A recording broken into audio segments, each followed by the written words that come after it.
kita yang ada di sini karena mengasihi Tuhan, karena cinta Tuhan, karena ingin menyenangkan hati Tuhan. Mari kami undang untuk bangkit berdiri, kita pujikan Tuhan Yesus.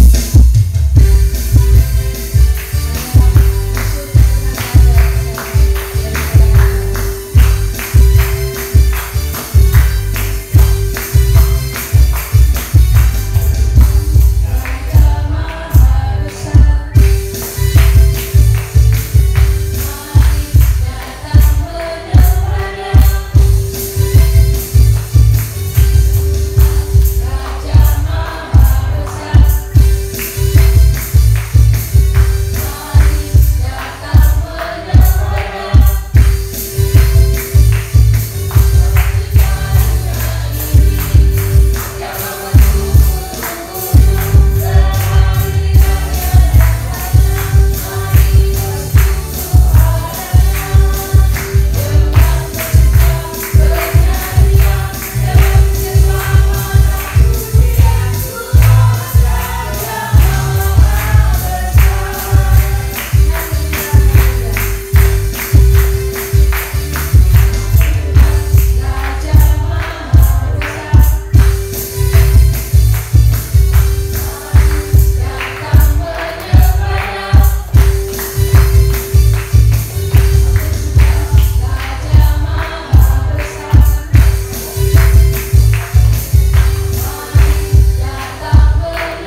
juga berdoa Tuhan setiap kami jemaat-Mu yang tidak mendengarkan firman Tuhan, urapi setiap kami dan kuasa-Mu, mampukan kami untuk mengerti, memahami setiap firman yang disampaikan oleh hamba-Mu Tuhan.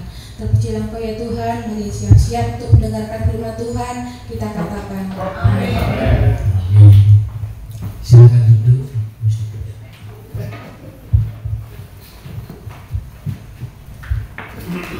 Sampai akhir di hidupku ku tetap menyembah-Mu. Siapa luar biasa ya. Sampai akhir hidupku ku selalu melayani-Mu seumur hidupku. Amin. Amin Bapak Ibu. Amin. Sampai menutup mata ku tetap mengasihi-Mu. Luar biasa. Pujian memilih tetap setia. Bapak Ibu saudara kasih, malam hari ini kita mau sharing. Ini video bisa dinyalakan Mas ya? Gak bisa ya? Oh, aduh, gak bisa. Oke, gak apa-apa. Jadi ini videonya ini mengenai Daud diurapi untuk menjadi apa? Raja. Bapak Ibu saudara kasih. Jadi Bapak Ibu saudara kasih, setiap manusia itu cenderung menilai sesuatu itu dari apa? Dari penampilan. Enggak, manusia Mas. Manusia itu melihatnya apa?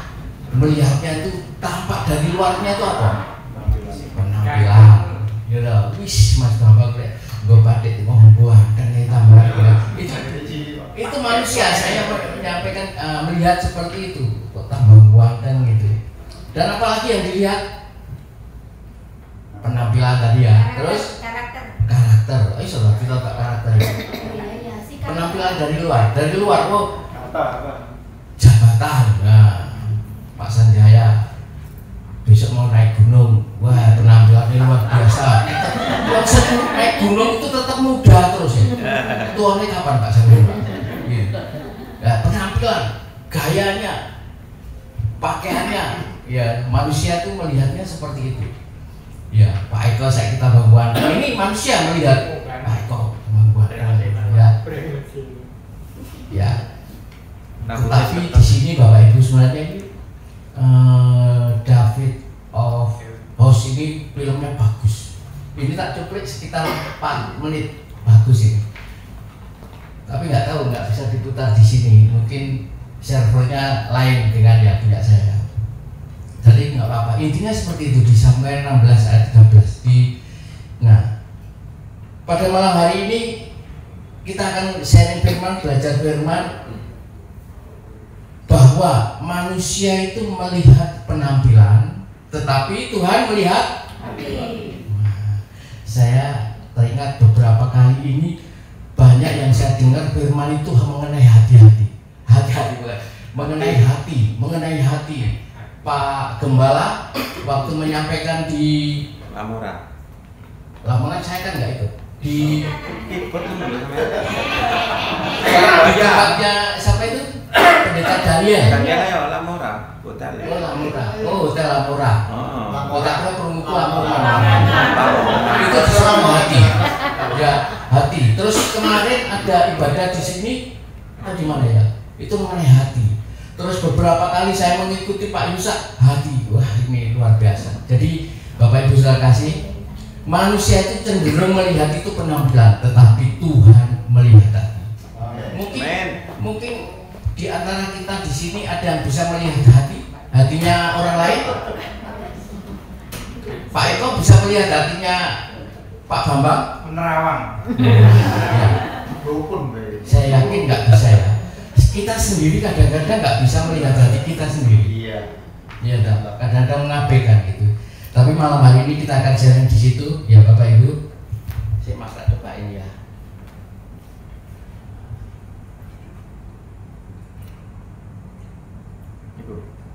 Oke. Manusia melihat penampilan, tetapi ya ini kisah Daud diurapi Nabi Samuel. Nah, kita akan belajar di sini.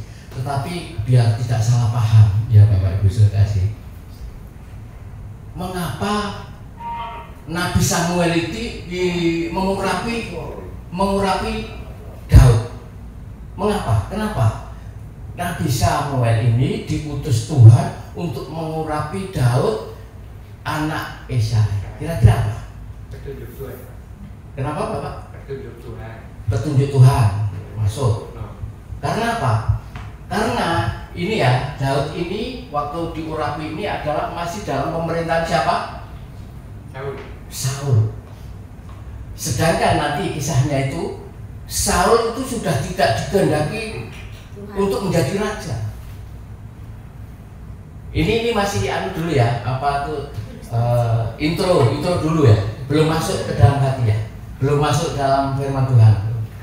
Nah, Tuhan menolak Raja Saul. Terus pertanyaannya ini, mengapa Tuhan menolak Raja Saul? Ada yang tahu? Karena tidak taat. Tidak taat. Luar biasa ini Pak Agus. Karena tidak taat. Ya. Allah menolak Saul sebagai raja karena ketidaktaatannya. Ini ada pertanyaan lagi. Tidak taatnya apa? Persembahan pembakaran Samuel dilangkai dia. Ya, ada lagi yang terkait di Samuel ini. Ya. Memanggil Raja Samuel. Suruh membunuh Amalek tapi tidak dibunuh. Luar biasa. Ya, luar biasa. Yuk kita baca ini Samuel. Jadi pergilah sekarang, kalahkan orang Amalek, tumpaslah segala yang ada padanya, dan janganlah ada belas kasihan kepadanya. Bunuhlah semuanya, laki-laki maupun perempuan, kanak-kanak maupun anak-anak yang menyusu, lembu maupun domba, unta maupun keledai. Jadi semua ditumpas. Ini perintahnya dulu. Perintahnya dulu. Disuruh bunuh semuanya. Tetapi apa yang dilakukan Amalek? Yang dilakukan Saul. Nah, Raja Agag, Raja Amalek itu tidak dibunuh. Satu. Keduanya, hewan atau lembu yang tambun-tambun itu tidak dibunuh juga. Alasannya apa? Eman Pak. Oh iya, masuk. Eman. Ya. Alasannya apa? Karena alasannya nanti mau dipersembahkan kepada Tuhan. Kan baik toh. Maksudnya kan baik Bapak Ibu ya. Wis tak singkir iki tak ngeri tapi untuk Tuhan nanti. Kan baik. Tetapi di sini Tuhan tidak berkenan. Ya. Tuhan tidak berkenan di sini. Ya, melanggar. Ini Saul melanggar dari sini. Jadi di sini bisa dilihat. Ya, bisa dilihat. Kelihatannya ini Allah kita itu kejam. Ya enggak? Bisa dilihat anak laki-laki, perempuan, kanak-kanak maupun anak-anak yang menyusu disuruh dibunuh, suruh bantai, suruh dihabiskan. Kelihatannya ini ya Bapak Ibu, Tuhan itu kejam, betul? Sadis. Ya. Pertanyaannya, kira-kira Tuhan ini adil enggak? Enggak adil. Oke, jawabannya enggak adil. Terus, ono mana sih ngalah ke Tuhan ini? Ayo. Jadi adil ya? Terus pertanyaannya adilnya gimana kalau memang adil? Tuhan menumpah seperti ini tuh sebenarnya adil. Tuhan itu adil. Nah, adilnya gimana? Bapak Ibu, ini tindakannya itu adalah penghakiman atas dosa yang serius dan berkepanjangan. Kalau Bapak Ibu Saudara kasih itu baca seluruh di peristiwa ini, mulai dari apa itu yang terkait kisah ini, Bapak Ibu Saudara kasih, Tuhan itu adil, justru adil. Tuhan itu sudah memberikan kesempatan, padahal ini ya, kejadian untuk membiarkan orang Amalek itu di kitab ini, di Ulangan, sudah di Ulangan itu Amalek sudah tidak berkenan di hadapan Tuhan. Karena apa? Amalek tidak senang dengan orang Israel. Dan dengan cara apa dia Amalek membunuhnya orang orang Israel itu dari belakang dan sangat kejam. Dan jadi dari kejadian ulangan itu, dari peristiwa di kitab ulangan itu sampai di Samuel ini udah beribu tahun, Tuhan itu memberikan kesempatan kepada orang Amalek untuk boleh bertobat. Tetapi ternyata apa? Ternyata tidak mau bertobat. Akibatnya apa? Disuruhlah Saul untuk disuruhlah Saul untuk menupasnya itu. Jadi Tuhan itu adil, Bapak. Tuhan sudah memberikan kesempatan. Ayo bertobatlah, padahal peristiwa ini bertahun-tahun, ratusan tahun untuk boleh bertobat, tapi tidak bertobat. Dosa apa yang orang Amalek kira-kira lakukan sehingga Tuhan murka dan meniru Saul itu? Tadi yang saya sampaikan adalah penyerangan terhadap Israel itu secara pengejut. Nanti Bapak Ibu bisa baca di Ulangan 25 ayat 17. Kita baca dulu aja. Ulangan di sini tidak ada. Ulangan 12 ayat 17. Saya bacakan di sini ya. Amalek harus dihapus. Ini pada ulangan di kitab Ulangan. Di sini tidak ada. Ya. Ingatlah apa yang dilakukan orang Amalek kepadamu pada waktu perjalananmu keluar dari Mesir, bahwa engkau didatangi mereka di jalan dan semua orang lemah pada barisan belakangmu dihantam mereka, sedangkan engkau lelah dan lesu. Mereka tidak takut Tuhan. Nah, ini dari sini Tuhan murka, sudah memberikan kesempatan kepada Amalek untuk bertobat, sehingga terjadi di Samuel. Jadi ulangan sama Samuel itu selisihnya hampir ratusan tahun, Bapak Ibu. Nah, ini menunjukkan bahwa Tuhan itu sabar. Dikasih kesempatan loh pada ulangan setahun-tahun. Namun keadilannya tetap ditegakkan pada waktu yang ditentukan. Terus pertanyaan saya, tujuannya Tuhan menyuruh Raja Saul menumpas Amalek itu apa?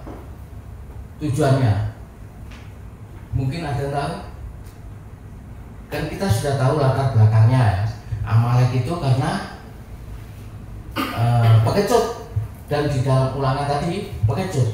Tujuannya Tuhan menyuruh Raja Saul dari ulangan sampai 1 Samuel itu, terus Tuhan memerintahkan Saul untuk menumpas Amalek. Itu kira-kira itu tujuan Tuhan itu apa? Ayo Pak Gus, nggak apa-apa, sharing, kita santai aja. Ya, menggenapi nubuatan yang sudah. Menggenapi nubuatan yang sudah ada. Ada lagi? Jadi kalau gini loh Bapak itu, kalau kita dua arah gini itu sangat teringat. Mesti diingat. Kalau satu arah pasti akan lari. Tapi gini itu ingat pasti. Tujuannya Tuhan itu adalah perlindungan terhadap umatnya, agar rencana keselamatan bagi dunia tidak terganggu. Gitu. Jadi seperti dinubuatkan tadi, perlindungan terhadap umatnya agar rencana keselamatan bagi dunia ini tidak terganggu. Nanti lain kali kalau kita kupas penuh itu banyak sekali ini mengenai tujuan maksud Tuhan untuk memerangi Amalek, membunuh, itu banyak dikupas itu. Tapi malam hari ini kita berbicara mengenai manusia melihat penampilan, tetapi Tuhan melihat. Dari penjelasan tadi inti sarinya apa Bapak Ibu? Bahwa Raja Saul itu adalah orang yang hebat, orang yang sudah diurapi, orang yang sudah ditentukan dari dulu untuk boleh menjadi raja. Tapi setelah itu di kisah di 1 Samuel ini, Tuhan tidak menghendaki dan menolak Saul untuk boleh menjadi raja. Ini Raja Saul adalah contoh seorang yang dipilih dan diurapi. Betul? Raja Saul itu dipilih dan diurapi oleh Tuhan, tetapi gagal karena apa? Ketidaktaatan. Padahal maksud dan tujuan Saul mungkin berbeda, tapi karena tidak mau mengikuti perintah Tuhan, gagal. Tuhan Raja Saul gagal karena ketidaktaatan. Kisah ini mengajarkan banyak pelajaran berharga bagi kita sebagai orang percaya, Bapak Ibu, bahwa ketaatan lebih penting daripada persembahan. Bingung? Ketaatan lebih penting dari persembahan. Nek ngono aku gak usah persembahan, aku tak taat kok. Bapak Ibu saya kasih. Di dalam ketaatan, gitu. Di dalam ketaatan itu pasti yang namanya kewajiban-kewajiban, yang namanya hak dan kewajiban semua itu akan terpenuhi kalau kita taat. Amin, Bapak Ibu. Amin. Jadi dengan ketaatan lebih penting dari persembahan. Jangan menganggap satu belah aja. Jadi wis aku tak taat nggak usah persembahan. Jadi itu belum taat. Jadi kalau di dalam ketaatan itu pasti kewajiban-kewajiban yang ada itu pasti akan terpenuhi, akan dipenuhi. Karena apa, Bapak Ibu Saudara? Kita sering tergoda untuk menggantikan ketaatan dengan ritual dan pelayanan. Waduh, pelayanannya baik. Waduh, pelayanannya baik, persembahan. Tetapi Tuhan mengingatkan hati yang taat. Karena hati yang taat lebih dari sekedar ritual atau aktivitas rohani. Karena di dalam ketaatan itu kewajiban-kewajiban yang disuruh Tuhan, kewajiban-kewajiban apa yang diperintahkan Tuhan pasti dipenuhinya. Ada amin? Nah, sekarang masuk di itu tadi intro. Sekarang masuk dalam materi sharing. Dan tadi ceritanya sebenarnya bagus itu, bagus sekali Kak untuk boleh kita ceritakan. Nah, ini ya. Nah, ini satu di sini manusia melihat penampilan tetapi Allah melihat hati. Itu kalau kita baca di ini 1 Samuel 16 ayat 7. Yang pertama adalah ketika mereka itu masuk, itu siapa? Mereka itu siapa? Anak-anak Isai, ya. Anak-anak Isai. Ini juga ada pelajaran bagi kita yang bagus. Ketika mereka itu masuk dan Samuel melihat Eliab, lalu pikirnya apa? Sungguh di hadapan Tuhan sekarang berdiri yang diurapi. Bapak Ibu saudara kasih, ini manusia itu melihat penampilan. Di sini Nabi Samuel melihat Eliab secara penampilan. Karena apa? Digambarkan di situ, di foto, di film tadi, Eliab itu orang ganteng, gagah, berparawakan tinggi besar. Dan Samuel yakin inilah yang akan saya urapi, perintah Tuhan. Ya. Tetapi saat itu juga Samuel ditegur Tuhan. Tetapi berfirmanlah Tuhan kepada Samuel, janganlah pandang parasnya atau perawakan yang tinggi, sebab aku telah menolaknya. Bukan yang dilihat manusia yang dilihat Allah. Manusia melihat apa yang di depan mata, tetapi apa? Tuhan melihat hati. Luar biasa.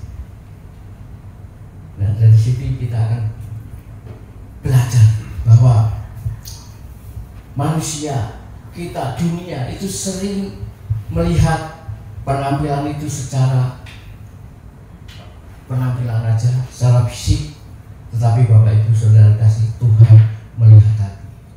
Apa yang kita perbuat, apapun yang kita lakukan, apapun yang kita jalankan, Tuhan melihat, Bapak Ibu. Kalau nggak melihat, mungkin teman-teman kami, Pak Eko, aman, bisa habis nodong apa-apa gitu sembunyi, dikira Tuhan nggak melihat. Tetapi ya, Tuhan melihat. Walaupun sembunyi di kolong apapun, di kolong langit apapun, Tuhan melihat. Bapak Ibu saudara kasih, mumpung kita sharing firman Tuhan di 1 Samuel ya, kita akan belajar sedikit mengenai peristiwa Daud. Nah, ini kalau kita baca di sini ya, ini terkait dengan, mungkin Bapak Ibu saudara kasih ada tahu ya, anak-anaknya Isai itu ada berapa? 7. Ada lagi? Nah ini kita akan belajar di sini ya Bapak Ibu. Nah demikianlah Isai menyuruh ke-7 anaknya lewat di depan Samuel, tetapi Samuel berkata kepada Isai, semua ini tidak dipilih Tuhan. Anak Isai berapa? 8 ya, di garis bawah ya. Tadi ada yang 7, ada yang 8 ya. Ada yang 7, ada yang 8. Jadi di sini ke-7 anaknya lewat di depan Samuel, tetapi Samuel berkata kepada Isai, semuanya ini tidak dipilih. Jadi menyuruh ke-7 anaknya. Jadi belum termasuk Daud Bapak Ibu ya. Jadi Daud anak berapa? Oke. Dari ke-7 ini belum termasuk Daud ya. Ini ya. Anak Isai itu diajukan sebanyak 7, belum termasuk Daud. Jadi anak Isai 8. Oke, kita akan belajar anak-anaknya Daud ya. Anak-anak saya yang diajukan kepada Samuel.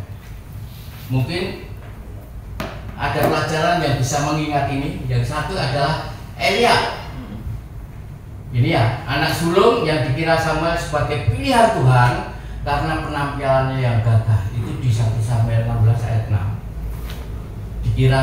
Dikira Nabi Samuel, wah ini yang diurapi. Yang kedua adalah Abinadab, anak kedua yang juga tidak dipilih Tuhan. Ayatnya saya catat di sini. Syama, anak ketiga yang juga ditolak oleh Tuhan. Nathanael, anak keempat, itu bisa dibaca di 1 Tawarik. Ragai, anak kelima. Osem, anak keenam. Nah, di 7 ini tidak disebut namanya ya. Daud adalah anak ke-8. Itu kita. Nah, ini kita dari sini ada hal yang menarik Bapak Ibu.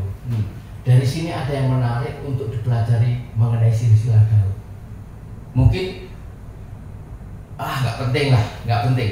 Tapi perlu Bapak Ibu kalau ada pertanyaan, kenapa kok di situ ada 7, di sini ada 8? Nanti kita lihat di sini ya. Di 1 Samuel 16 ayat 10, demikian Isai menyuruh ke-7 anaknya lewat di depan Samuel, tetapi Samuel berkata kepada Isai, semuanya ini tidak dipilih. Ya, sedangkan dalam 1 Tawarik 2, anak Osem, anak Daud, anak yang ke-7. Kira-kira bingung nggak ini? Di 1 Tawarik 2 ayat 15. Atau mungkin Alkitab saya yang salah? Ya. Jadi demikian Isai menyuruh ke-7. Tadi anak ke-7 itu belum termasuk Daud. Tetapi di 1 Tawarik, Osem anak yang ke-6 dan Daud anak yang. Nah, kira-kira bingung nggak ini? Bingung kan? Nah, dari sini tuh kadang-kadang kalau kita belajar di firman Tuhan itu, makanya dari situ firman itu adalah ya dan ami dan bagaikan pedang. Kalau semuanya itu dikupas, semuanya itu akan terbuka, akan dibukakan. Karena apa? Firman Tuhan itu selalu baru. Ini saya dapatkan luar biasa. Bingung kalau diraya di sini. Tadi waktu mengulas di 1 Samuel 16 ayat 10, anaknya 7, belum termasuk Daud, anaknya 8. Tapi di 1 Tawarik, Osem anak yang ke-6 dan Daud anak yang ke-7.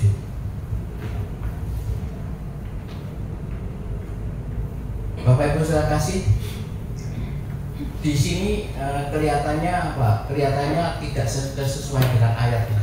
Ayatnya tidak sesuai. Di sini Bapak Ibu saudara kasih, meskipun ada perbedaan mengenai urutan jumlah anak Isai, ya mengenai 1 Samuel dan 1 Tawarik tadi, hal ini tidak berarti ada kontradiksi, Bapak Ibu. Tidak ada kontradiksi secara fatal. Ada beberapa kemungkinan kalau panjenengan belajar di sini mencari apa itu literasi, mencari sesuatu apa yang dijelaskan untuk penjelasan mengenai firman Tuhan ini, referensi dari mana itu tidak kontradiksi. Kenapa? Karena ada beberapa, tapi yang mendekati ini. Isai awalnya itu memiliki 8 anak. Sebenarnya ada 2 yang perempuan. Ada 2 lagi perempuan. Jadi saudara, jadi anak Isai itu 9. tambah 2 10 yang perempuan, karena di dalam tradisi di sana itu anak perempuan tidak dimasukkan dalam silsilah. Jadi anak Isa itu 10. Jadi yang perempuan 2. Nah, itu. Dan awalnya memiliki 8 anak laki-laki, tetapi salah satu dari mereka itu meninggal sebelum peristiwa dalam 1 Tawarik.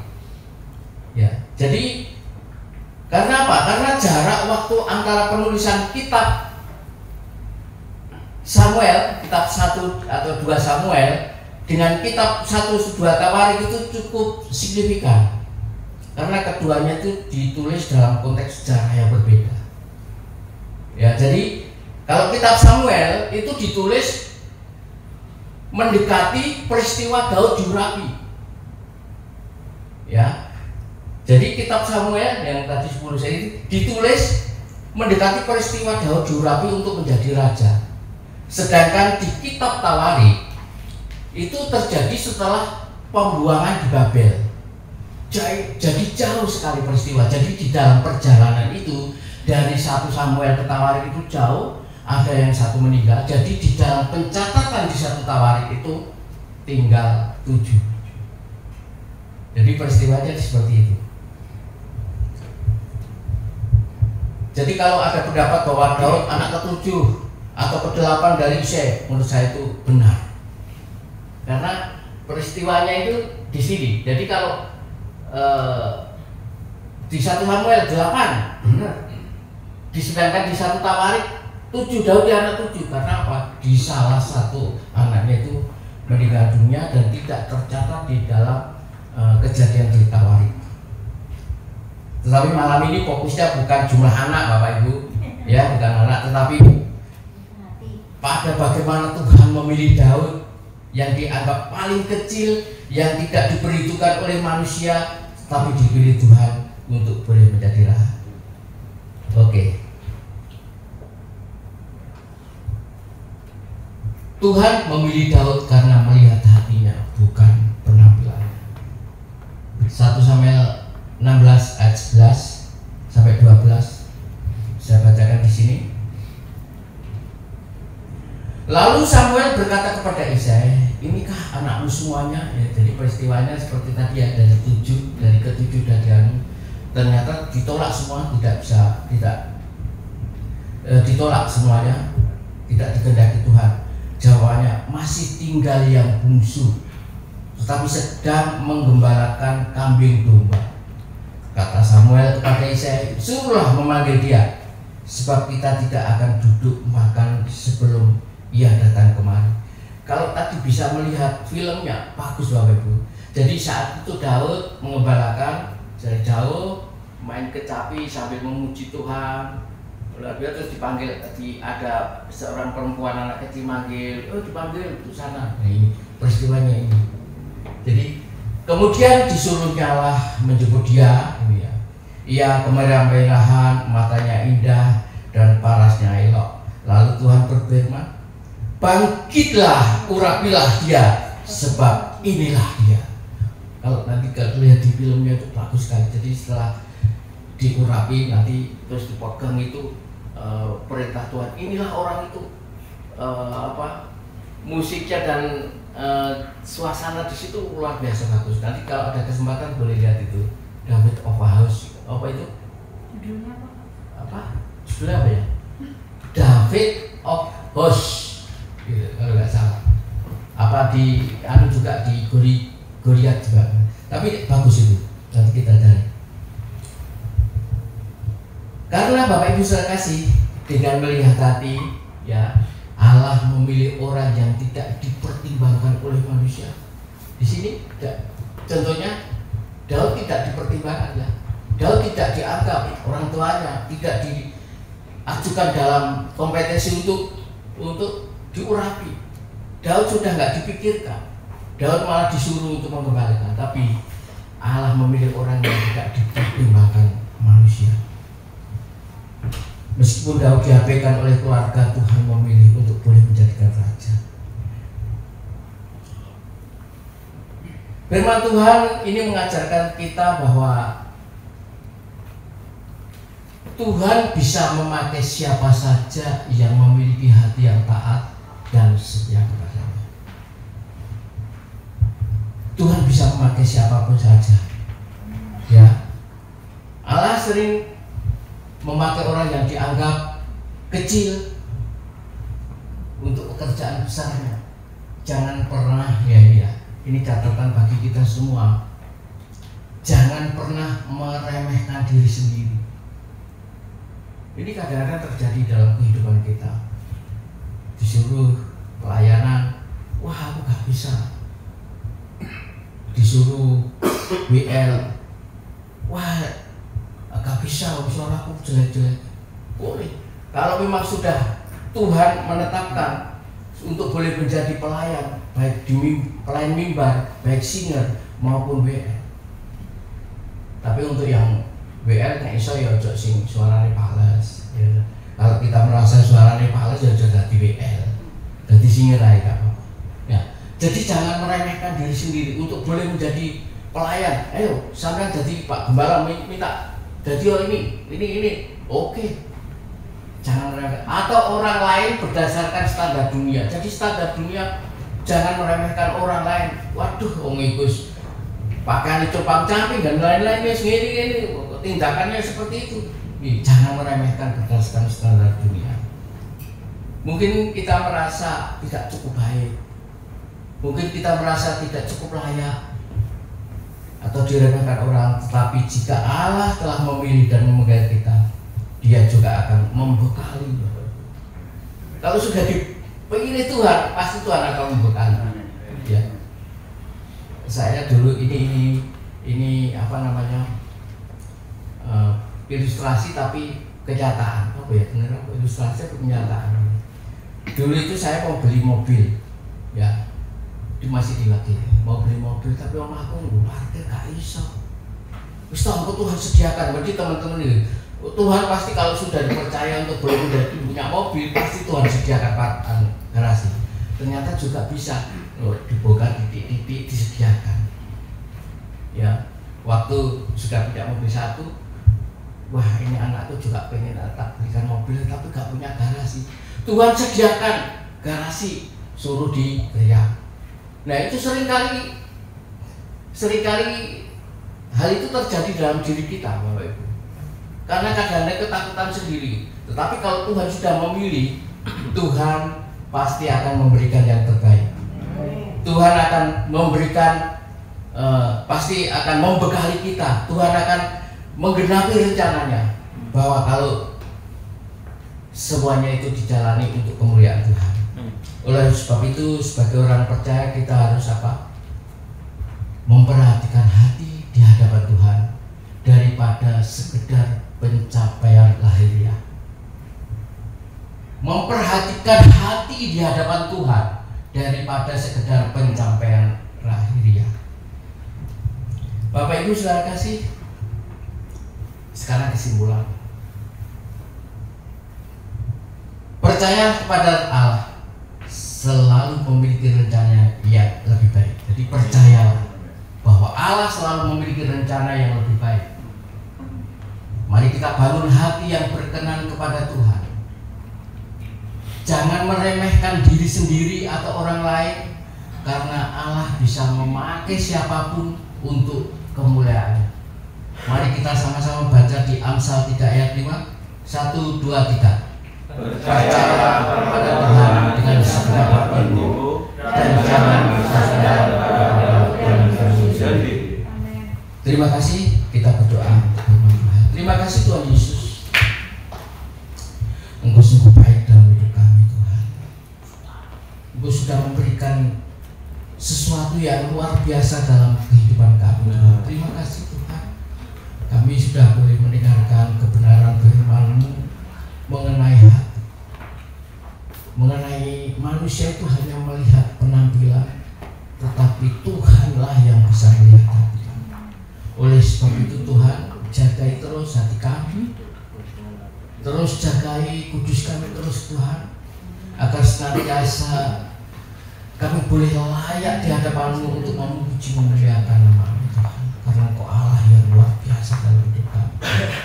Terima kasih Tuhan, hamba-Mu sudah berhenti berbicara, tapi kami yakin dan percaya Roh Kudus selalu memberikan pembaharuan, memberikan pengertian, memberikan yang terbaik untuk kebenaran firman Tuhan. Terima kasih Tuhan Yesus, kami serahkan firman ini ke dalam tangan kasih-Mu. Hanya di dalam nama Tuhan Yesus kami percaya, dan di dalam nama Tuhan Yesus kami yakin dan percaya semuanya akan terjadi. Amen. Dalam nama Tuhan Yesus, haleluya, amin. Amin.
segala perkara dapat kau tanggung di dalam Yesus Kristus yang memberi kekuatan kepadamu.